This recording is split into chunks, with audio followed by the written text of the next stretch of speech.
I greet the respected subscribers and guests of the channel. The most despised caste of the zone, the lowered and offended. It includes passive homosexuals, persons convicted of sexual crimes, and victims of violence in the zone itself. The lowered are called roosters, daisies, and woofers, and a separate area is allocated for them, the so-called cockerel corner.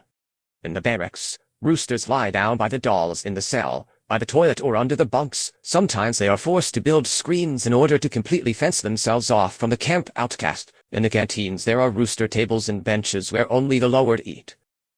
If an ordinary prisoner sits in a rooster's nest, he becomes a contracted and loses his former respect. Arriving at the VTK or pretrial detention center, an experienced criminal first of all finds out for himself where the offended brother is huddled, so as not to make a fool of himself. The rooster is usually marked, dressed sloppily and dirty. He is forbidden to wash in the bathhouse and toilets together with everyone else. In the dining room, he uses special dishes. Holes are drilled in bowls, mugs, and spoons, and so that the soup or tea does not spill out, the rooster plugs the hole with his finger. Instead of being put down, criminals often say they gave him a plate with a hole.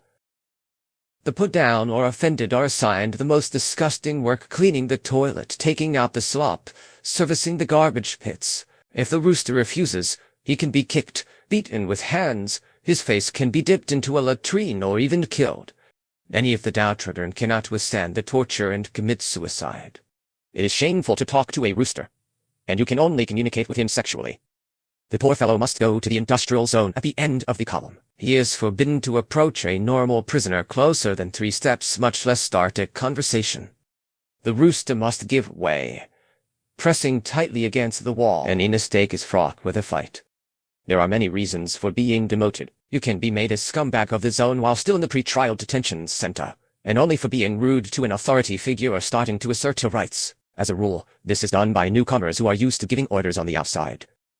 There were cases when they gave a plate with a hole in it for appearance, say, for a pretty face, affectation, or excessive intelligence. Passive homosexuals and rapists of minors were automatically included in the cast.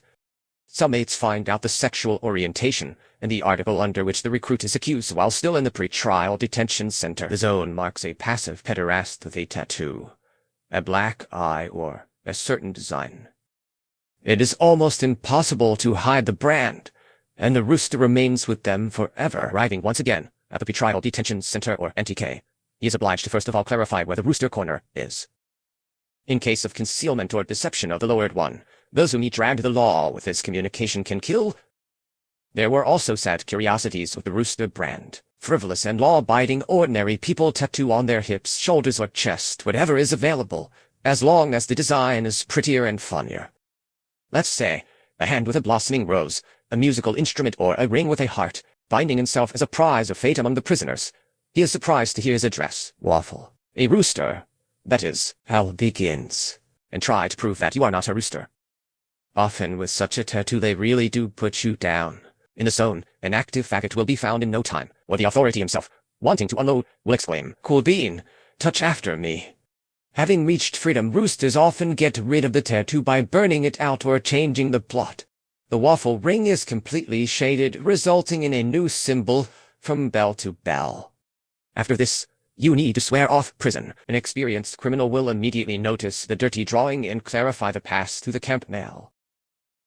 The offended include prisoners who were rejected, but not humiliated. For example, those who have contacted roosters in communication card debtors, parasites, debauchees, or just a weakling who does not know how to stand up for himself. Such are called parishniks. They are higher in camp rank than roosters, but they will not escape cleaning the toilet. A parishnik can be awarded dishes with holes at any time.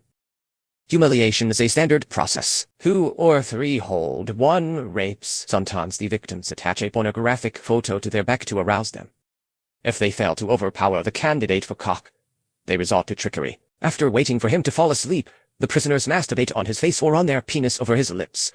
After this, the camp or pretrial detention center announces that the woofers' regiment has increased. This is how, for example, they treated bandits who went against thieves. For a long time, the lowered were completely disenfranchised. They were placed below cops, bitches, and goats. But their clan began to adapt to the zone, creating its own charter and hierarchy. This did not happen in all camps and prisons. Experienced prisoners believe that there were most roosters in the general and high security regimes and called such zones goat zones.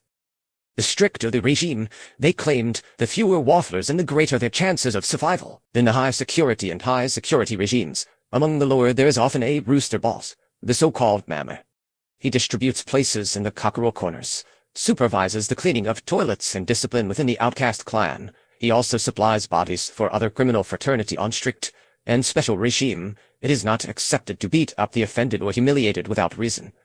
A cockerel can be hit for an unwashed toilet or an attempt to start a conversation with an authority, but this does not happen very often. Mother carefully monitors the order and punishes the culprit herself. In today's colonies, the offended even manage to play cards among themselves in their corner. But the most curious thing is that the cockerels trying to survive forced themselves to be reckoned with. They began to defend themselves after the torture reached its climax. They were forced to eat excrement and lick the toilet with their tongue.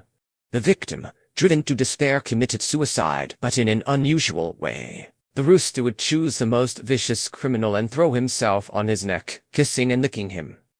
The shocked prisoner would kill or maim the outcast, or would himself become a prisoner. The former respect would instantly evaporate, and the disgraced criminal would soon join the ranks of the offended. The Rooster clan could react to lawlessness in a more organized manner. For example, a rooster that lost its life would become a torpedo, fulfilling the winner's wish. The winner could also instruct the debtor to punish the authority that had allowed the lawlessness. The torpedo had no choice. The roosters themselves would finish off the debtor for refusing. Once released from the penal colony, the parishniks, goats and roosters became a serious danger to thieves. The humiliations of the camps gave rise to feelings of hatred in most of them, and in many, a desire for revenge. The disgraced bandits took up arms again and began to hunt the thieves with their entourage, their stooges, bulls and boys. Sometimes those who only mentioned their connection with the thieves died. This was the channel all about prison. Like, subscribe to the channel. Good luck to you.